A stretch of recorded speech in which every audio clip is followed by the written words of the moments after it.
Welcome back to the channel. Today I am kind of revisiting or re-reviewing, not necessarily a review or a comparison, but just talking about two of my favorite watches that I have in my collection. Two of what I think are my best and favorite watches in my collection. Um, Seiko is, as many know, my favorite watch brand. Used to be into the TV brand of watches like Invicta and Aragon, Android. And for years I thought I was buying these watches thinking, this new watch I have that I bought from Shop NBC or wherever is as good as, this brand watch or that brand watch. I've owned, even during that time, I still own my Seiko SKX, which my twin brother had gifted me years ago. At that time, wasn't really appreciating the magnitude of the watch that I had. I used it as a work watch. I kind of, beat the living hell out of that watch, and just didn't have the appreciation for the brand at the time.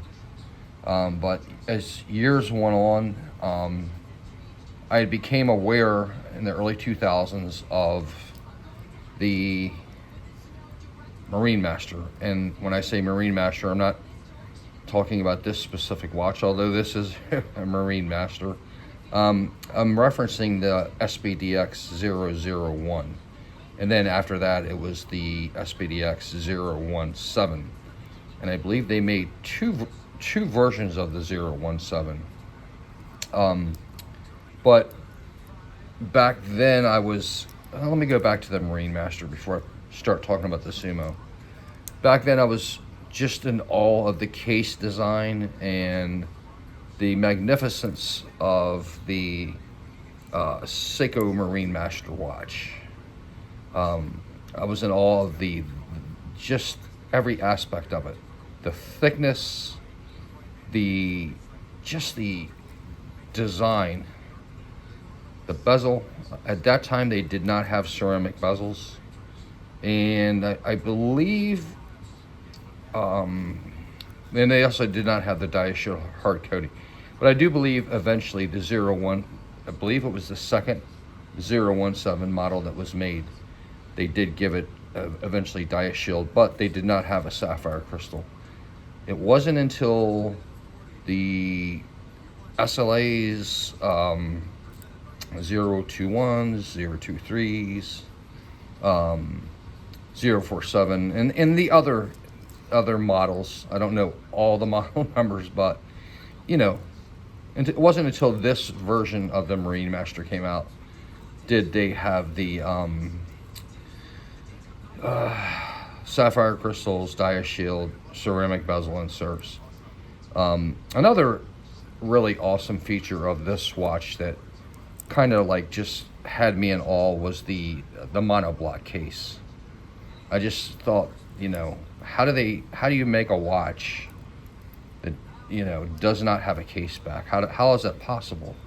And I mean, I know it is, guys, don't get me wrong. I mean, I'm sitting here looking at this watch and I own it, but at that time I couldn't understand. I'd never really heard of the concept of a monoblock case that doesn't have a case back, that loads and is, the movement is loaded from the front. The whole concept of that just kind of, blew me away. And since then, since at that time, during that time in the early 2000s, I just was like, of all the watches that I've like ever dreamed of owning, the Seiko Marine Master had always been that watch that I wanted to achieve and obtain, and just I never was able to afford it. So I remember going online and looking at the Marine Master and thinking, that's definitely the top of the food chain, top of the mountain peak, whatever, the Grail of grails or whatever. So let's move forward a little bit. I remember being at the library and being online checking out like Seikos, and my brother had told me of like websites that I could go to look at like the Marine Master watch, and I knew I was like, I can't afford it. It's just way out of my price range. But I do remember seeing the Sumo, and I remember seeing the first gen. I believe it was the black, and then I also saw the blue. And I believe that those model references were SBDC 001, which was the black, and then the SBDC 003. And that was the first gen. And this right here is a second generation Sumo, which is pretty much exactly like the first gen, except it has the Prospex logo instead of the word scuba. So to move on with the story, I would just say that once I saw the Sumo, I was like, it's almost it's almost identical to the Marine Master, and there was just something about the Sumo, which was not that it made me forget about the Marine Master, but I saw the Sumo and go, that's an awesome looking watch. It's almost identical to the Seiko Marine Master, and it's not. But I mean, guys, look. I mean, just look. The DNA of the Sumo is so. There's just something big and bold, about the Sumo that I just love, and it even though it's not the Marine Master, because obviously the bezel, it's the whole design of this watch is completely different, but it has the same, just badass qualities and just badass look to the watch as the Marine Master did, and most importantly for me at that time, it was attainable. It was affordable. Now, did I continue to drink the watch Kool-Aid and buy off shop in BC for years to come? Yeah, and I've had this watch in my collection. I want to say probably 7 years, 6 to 7, maybe even 8 years now. So I did do that. I did continue to buy the TV watch brands and blow my money on watches that were cheap and cheaper. But I kept going back. I kept saying to myself, I can't afford this watch. I can't afford it. But yet I was buying all these other crappy watches that to me aren't, I don't know, guys. They're not, they're micro brands, or I don't know, boutique watch brands, whatever you want to call them. But I kept going back to the Sumo. I was like, okay, at the time, I can't afford the Grail. And I couldn't. And for years, guys, I so wanted this watch. And in an upcoming video, I had said something in one of my shorts that I was going to do storylines of my collection. I am going to do a storyline of the Marine Master and the journey on how that came about, that I was able to purchase and own this watch. But with the Sumo, I kept saying, I really want this watch. I really want this watch. I knew I couldn't afford the Marine Master at the time, but I was like, I love the look and design of this watch. I had watched so many videos, gone online and looked at many different places where you could purchase this watch, and just kept studying this watch and the pictures. And so the reason why I'm saying that was because this was the first Seiko achievable Grail. Now, like I said, I had the SKX. It was a beat up, work watch. It was still running, still using it, and I beat the living tar out of that watch. So I appreciated it, and I knew it was a good watch. But I was like, you know what? I want to go to the next level.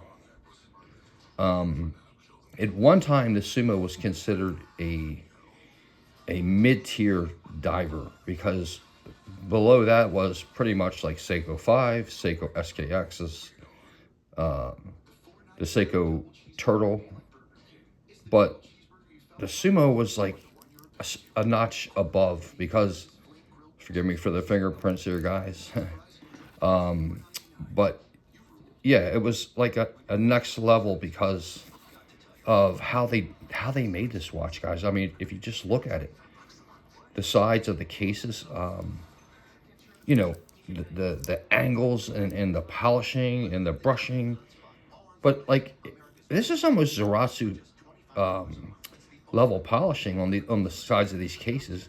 And if you look at the side of the Marine Master, of the Sumo, and the side of the Marine Master, they're so similarly designed. They have that brushed line going down the middle of the case, and they're both, they slant on the bottom half of that brush line on the side. The case is just sloped down towards the back of the watch, and it's just amazing. So I had, just I was on a 2 year just journey of like, okay, I've got to buy this watch. I got to buy this watch. And I remember I was home one night and I was online, and this was actually an Amazon purchase. And I believe it was from the Japan online store, off of Amazon. I don't remember exactly what vendor I bought this from, but what I do remember is the watch was only $420. And like when I bought my Marine Master, it was almost the same exact situation. I had the watch in the cart and I kept saying, buy it. Just buy it. But my rational side of my brain was going, hold off. You don't have to buy it tonight. There's other more important things you should be spending your money on. And then something inside me just said, you know what? You're a hardworking father who is co-parenting, basically a single dad co-parenting with my son's mother. I've done so much and worked so hard, and for years just neglected myself as far as treating myself to something. And I was just like, I'm going for it. And I purchased this watch. This was my first Seiko Grail, the Seiko Sumo SBTC 033J1 Blumo. And guys, I'm telling you right now, this is a watch that I will treasure and love and never part ways with. This watch really, when I think of my ultimate grail, which is the Marine Master, both of these watches, guys, are just, even at a mid-level back then, that was like, in the mid to early or not early, but mid 2000s, 2015, 16, in that this was considered a mid tier Seiko because when it was only $420. Now you have the newer third gen Sumos that are like $800 to $900, and some of the Zombie models I'm sure are even more. But I still say that this watch, to me, other than my Marine Master 300, the Sumo is I still say one of the best watches Seiko's ever made. So I went from the affordable Grail of my Seiko Sumo, and the Sumo was the watch that really gave me the desire to, I mean, don't get me wrong, when I got the Sumo, I was absolutely thrilled, but the desire and the passion to want to chase the Marine Master didn't stop. The Sumo, in other words, did not cure my desire for the Marine Master. And now just owning both, it's such a joy and pleasure to have both of my Grails in my collection, and absolutely, I couldn't be happier to have both. They're phenomenal. I do believe that Seiko Marine Master is the outside of Grand Seiko, guys. And I know there's the new 081. It's a titanium 600 meter monoblock case like this, except it's, you know, it's different design. And I've seen the watch, and it's a limited edition. And my buddy Seiko Steve owns one. There's other guys out there that own these watches. Friends of mine on Facebook. I'm speaking of the new 081s. They own them, and you know, I know it's an awesome watch. But there's just something to me about the original Marine Master 300 that just cannot. It just, nothing to me is as good as this watch. It's a hefty, you know, brick of steel, and it's an awesome design. This was such an original, you know, case design, and the history behind this watch. It's just, I don't know. So, pretty much told my story on the Sumo. In my next video, or in one of my upcoming videos, that was the story kind of buying the Sumo, but now I'm owning the MM300 SLA 047J1, the ultimate Grail, guys.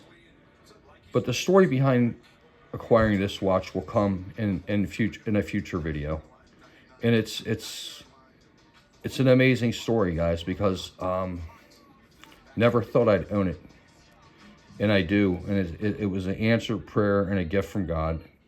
And, you know, the Bible says that all good things come from above. All good things come from God, guys. And this was one of the good things that God blessed me with. And I praise him for that, and I thank him for that. But like I said, we'll get to that in another future video. Just wanted to just revisit, you know, another video. I was watching Marshall Time. He actually did another video comparison today of his third gen Sumo and his SLA 021. Shout out to him in that video. I enjoyed it. And he said he just wanted to revisit, you know, the comparison and how much he loved his Sumo, his third gen Sumo, and his SLA 021. And guys, you know what? That's why I made this video. I agree with Chris Marshall at Marshall Time. I love my Sumo, and I love my 047J1 Marine Master 300. These are just such original designs, guys. There's no watch company in the world that produced watches that come to me, that come even close to the design of the Sumo, which is phenomenal. And still, again, outside of the Marine Master, guys, I think this is one of the best Seiko watches ever made. Of course, this is the Grail of Grails, and nothing compares to this watch.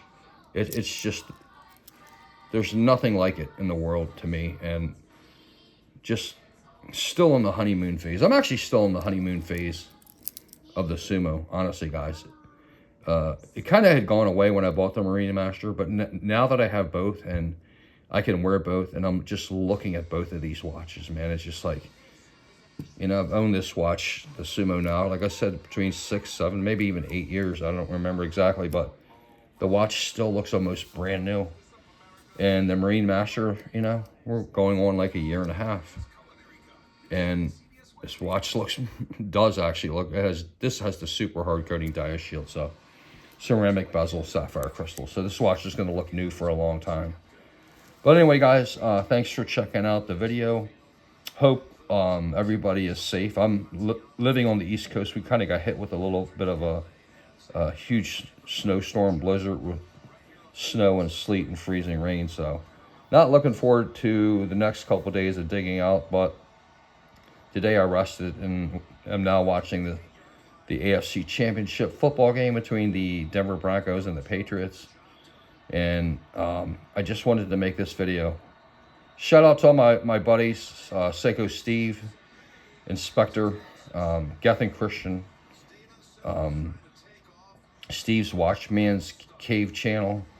You guys are inspirations to me. We're all Seikoholics. And you guys are friends and buddies of mine, and I thank God for you guys, and thank God for your videos as well. Well, because all these videos I see, man, it's just such an inspiration that stirs the passion that I have in my heart for these watches, and so enjoy seeing other people's perspectives and takes on these watches. So a shout out to all my buddies, man. God bless you guys. Love you guys. Like, subscribe, leave a comment or two, and see you in the next video. Bye.